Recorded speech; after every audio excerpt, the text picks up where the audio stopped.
One of my favorite aspects of concept art books is seeing the creative process unfold. You can trace the steps artists and designers took to get to the final version, and you get to see what influenced a particular decision one way or another. The art of the Mass Effect Trilogy is fantastic for exactly these reasons. It gives us a peek at the thought process behind some of the most beloved and iconic characters in video games. Another great part of this book is seeing what was left on the cutting room floor. Sometimes, a design or idea just can't fit into the final game for reasons of budget or time. It's fun to imagine where these things could have gone differently, and the impact that could have made on the final game. I also love learning about these ideas because there is always the chance that the developers may return to a previously cut or abandoned concept in a future project. Maybe the pages of the art book hold some clues to the future of Mass Effect. I've selected 10 of the most interesting things I found when flipping through the pages of the art of the Mass Effect Trilogy. Let's talk about them.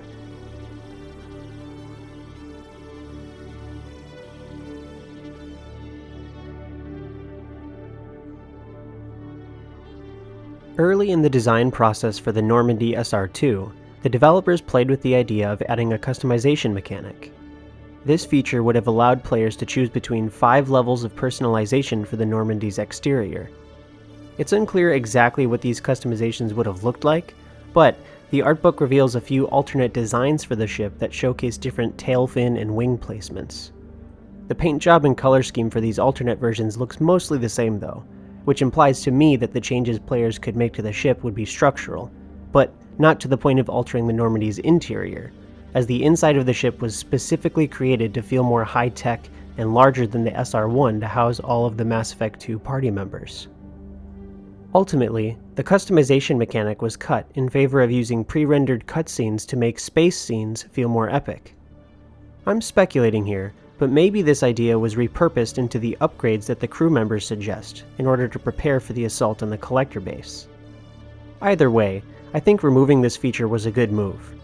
If the devs had gone forward with this mechanic, we may not have gotten the awesome cutscenes after making the jump through the Omega-4 relay.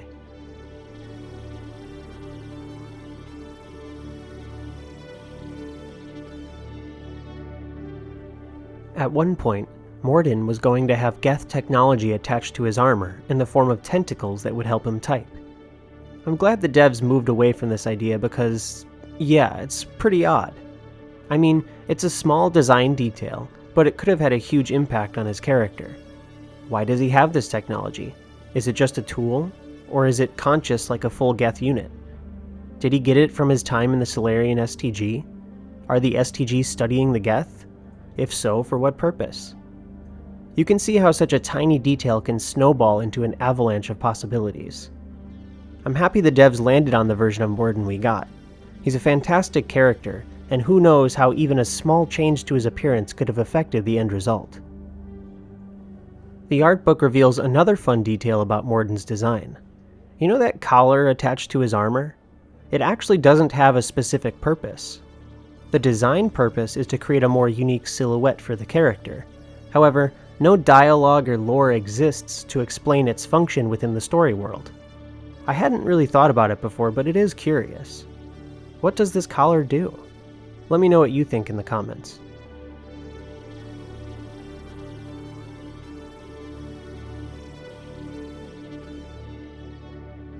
Joker used to look very, very different in the early stages.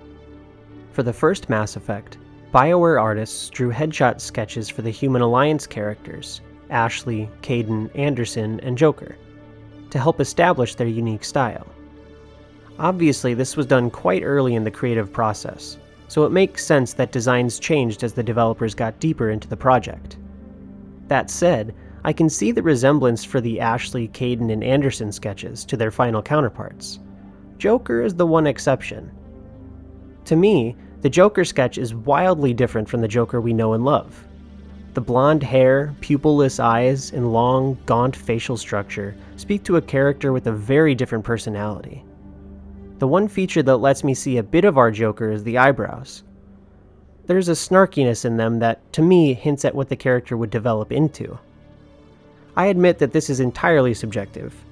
Still, something tells me that I'm not the only one who has a hard time seeing the resemblance. Imagine if the final version of Joker actually did look more like this character. Wouldn't the vibe be totally different? Could you hear Seth Green's voice with that face? I'm not sure if I can. It's interesting to think about nonetheless.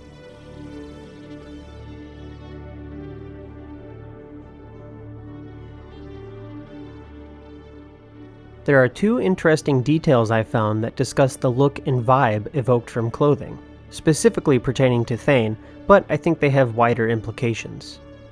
The art book states that the artists considered giving Thane a, quote, loose-fitting jacket that spoke to the image of a professional. Further down on the same page, it stated that, quote, artists used an open-collared look for a rebellious vibe. Those descriptions stand out to me because they bring to mind a character design showcased earlier in the book. This concept art depicts an early version of Shepard's confrontation with Saren. Here, Shepard is wearing a loose-fitting jacket with an open collar. Okay, so we have Thane and an early version of Shepard wearing an outfit with matching descriptions. So what? Well, this outfit reminds me of another Mass Effect character, the mysterious N7 revealed in the N7 Day 2023 teaser trailer. Am I saying that this character is Thane? No. Am I saying that this character is Commander Shepard? Not exactly. Is this all just a big coincidence? Most likely, but who's to say right now? I actually talk more about this in depth in another video, so go check that out if you're interested.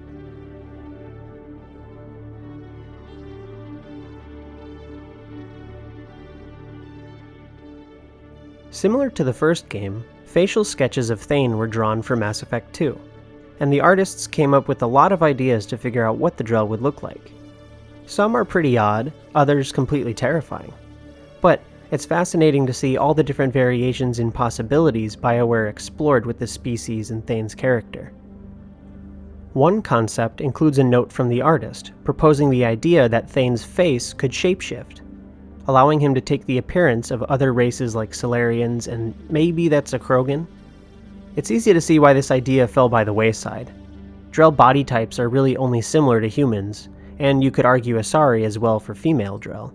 So what advantage is there to making their face look like a Krogan or Solarian? Maybe if they were only using a video call, but come on, that's just silly. Still, face-shifting technology or biological abilities would be an interesting skill for an assassin.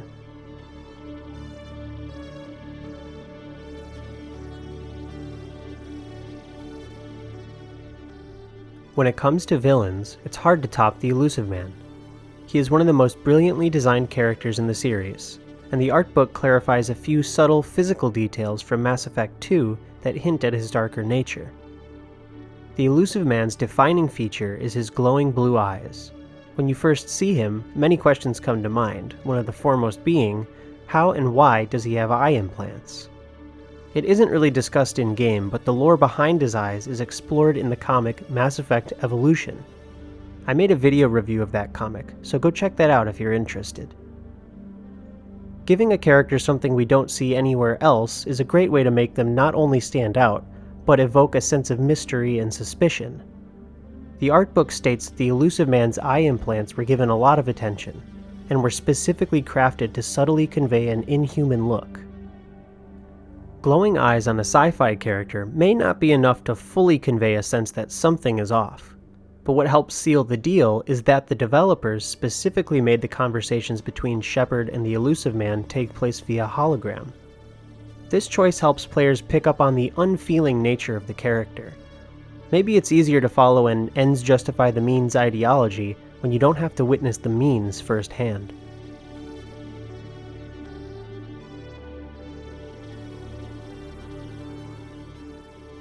Speaking of the Illusive Man, the early concepts for the final confrontation with him in Mass Effect 3 had things play out quite differently. The initial plan was to have the Illusive Man transform into a Reaper creature, similar to Saren at the end of the first game. This concept art even somewhat resembles Saren's final form, but with a much more Hulk-like figure. The reason the developers moved away from this idea was the desire for players to confront someone they knew, rather than a random monster. Abandoning this idea also played to the Illusive Man's characterization. The art book states that his primary tool is intelligence, not physical strength. The final fight wouldn't have made sense if a character we've come to know as remarkably clever just transforms into a hulking brute. I would take this even further and say that the primary conflict between Shepard and the Illusive Man is ideological, so it would have felt odd if the only way to see which of their ideologies won was through a physical confrontation. The conversation we ended up getting in Mass Effect 3's ending is a much more fitting conclusion for this character, and I'm glad the developers went with this decision.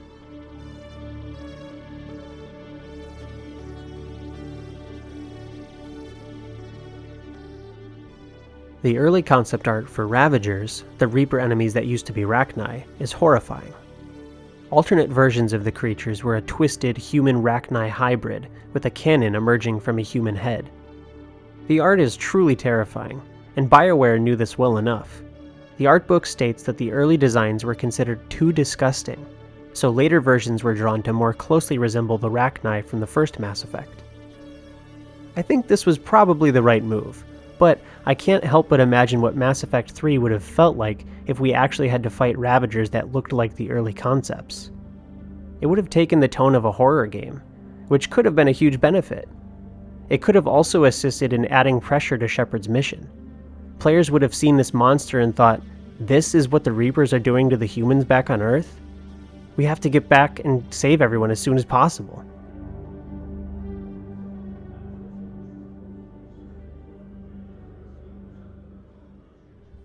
On the topic of creating urgency to return to Earth, the art book clarifies that the character known as the Child, the human boy the Catalyst is based on, is meant to be the face of everyone on Earth that Shepard could not save. In other words, the Child is a manifestation of Shepard's guilt. This is very well communicated in Mass Effect 3, and is pretty common knowledge at this point. Having it in writing from the developers is great though, because I think it recontextualizes the Catalyst in a semi-official way. Suspicion of the Catalyst's motives is brought up in practically every discussion about Mass Effect 3's endings. How come this VI that is responsible for the Reapers chose its form based on the embodiment of Shepard's guilt? It fuels the theory that the Catalyst is actually lying, trying to deceive Shepard into taking an action that is in its best interest.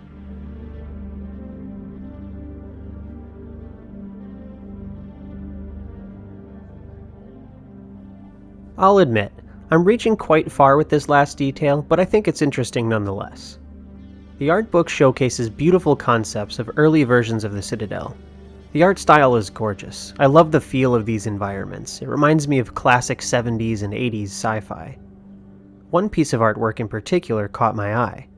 Maybe it's just me, but this art reminds me a lot of the concept art released on N7 Day 2022. Specifically, the right side of the frame has similar features to an implied social/marketplace area. I'm not saying this necessarily concludes anything definitive. I mean, the team working on the next Mass Effect has some of the series' original artists, so the concept art is bound to bear some similarities. Still, I think it could be another in a string of good signs that BioWare intends to return to Mass Effect's roots with this next game. I'm sure it has been difficult for the studio to recover from Andromeda's less-than-stellar reception. That game took some big swings into territory that strayed quite far from the original inspiration for the trilogy. BioWare needs a major success with the next game, so it makes sense to revisit the ideas that helped define the series. Thanks for watching. So, what do you think of these tidbits from the art book? Let me know in the comments. Be on the lookout for another Mass Effect art book video coming soon, this time focusing on the behind-the-scenes details from Mass Effect Andromeda. In addition to some upcoming theory videos, I have videos covering all of the stories in the Mass Effect Expanded Universe. Check those out if you're interested. Thanks again, and I'll see you in the next one.